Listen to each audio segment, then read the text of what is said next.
Olá pessoal, tudo bem com vocês? Aqui é o Mike do Cultura Pocket. Finalmente com um vídeo novo e agora falando para vocês dos Vidas Secas.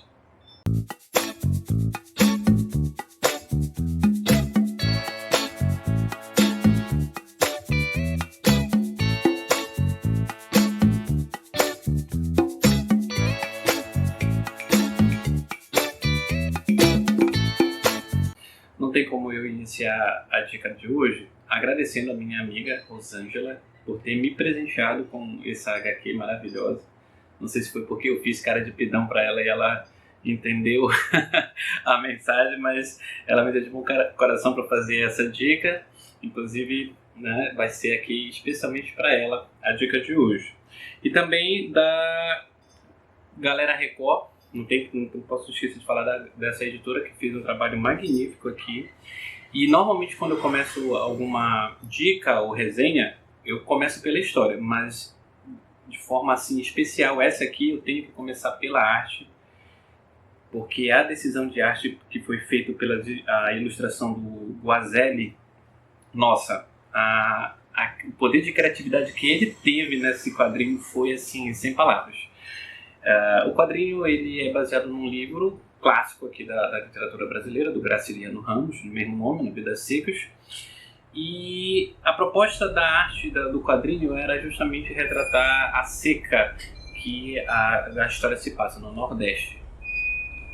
E assim, não tem como deixar de falar do processo criativo que foi feito justamente com o poder da arte meio cinza, uma cor meio avermelhada, e geralmente a cara dos personagens da história ela aparece vez ou outra, ela é tipo uma cara manchada. Só que essa mancha ela tem um sentido, um objetivo, que é justamente repassar o calor do sol, né? A quentura que bate na cara das pessoas ali, e normalmente quando a gente conversa com elas é tomada por uma sombra nos olhos. Então quando você vai lendo, a história, né, a arte passa essa sensação de calor, de seca, né, de quente na história. Isso aqui foi uma decisão muito bem acertada pelo Guazelli e estão de parabéns. Isso faz inclusive uma proposta de facilidade de imersão na história, né, de você entrar onde eles estão vivendo. E basicamente a história ela segue a mesma proposta do livro, na Vidas Secas, que narra uma família que está passando justamente por esse período de seca do Nordeste, e eles estão atravessando o deserto, praticamente, né, o terreno semiárido, para tentar escapar da seca. Logo no início da história, a gente já é impactado por uma situação que o papagaio da família está sendo junto, tá o Fabiano, tá a mulher dele, o filho e a cadela Baleia, que inclusive vou tirar um tempinho especial para falar sobre ela.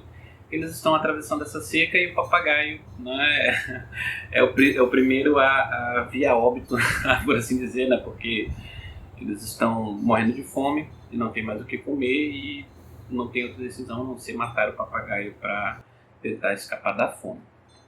E aí eles matam o papagaio para comer, conseguem encontrar um casebre, uma casa abandonada, e ali o Fabiano ele tenta retomar a sua vida cotidiana de morador do sertão.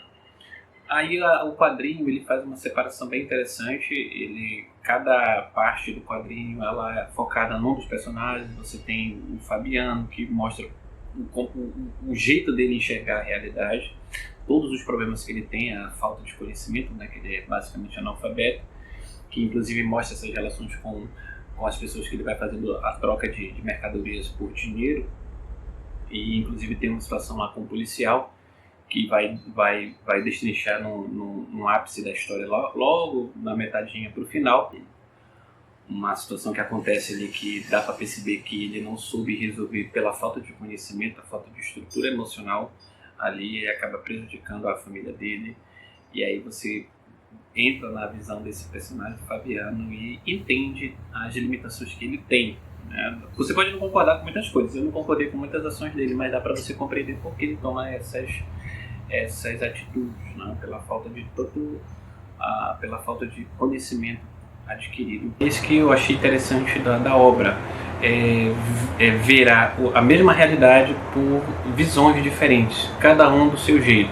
Aí você tem a visão do Fabiano, da realidade que ele está passando, você vê a realidade da mulher dele, que é muito bem interessante, que ela tem só aquele desejo de ter uma cama bonita, igual a do vizinho, e ela me mostra esse sentimento que ela tem desse sonho que ela queria realizar, mas pelas condições ela não consegue.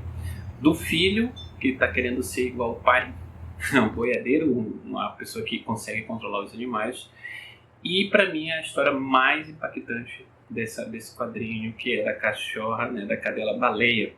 A cadela baleia, ela para mim foi uma experiência muito única nesse quadrinho. Não sei se no livro original ela tem todo esse impacto, mas se tem, que pelos comentários que eu vi, realmente é a parte mais emocionante. Então a obra aqui, a adaptação, conseguiu fazer de uma outra maneira a mesma experiência. Então você começa na parte da baleia, mostrando a visão dela de um acontecimento. Ela aparentemente está doente e, devido a isso, o Fabiano decide, né, sacrificar ela. E essa experiência você vê e percebe pelo pensamento dela.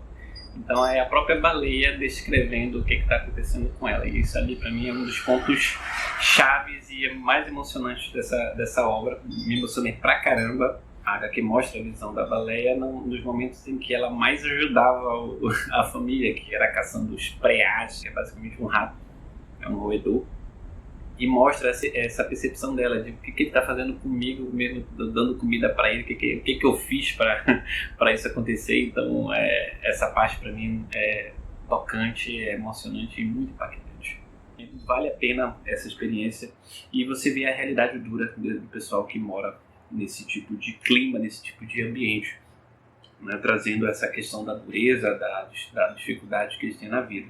E o sol está lá, imponente, com todo aquele seu poder, que é a tonalidade que dá toda a vivacidade na arte, que é o sol está ali presente em todos os momentos, e você vê essa dureza, o desfecho dessa história, que é maravilhoso. Não tinha como não indicar essa obra, que para mim é uma das melhores adaptações desse ano que eu li, da obra Vidas Secas. Tá? Então, até a próxima.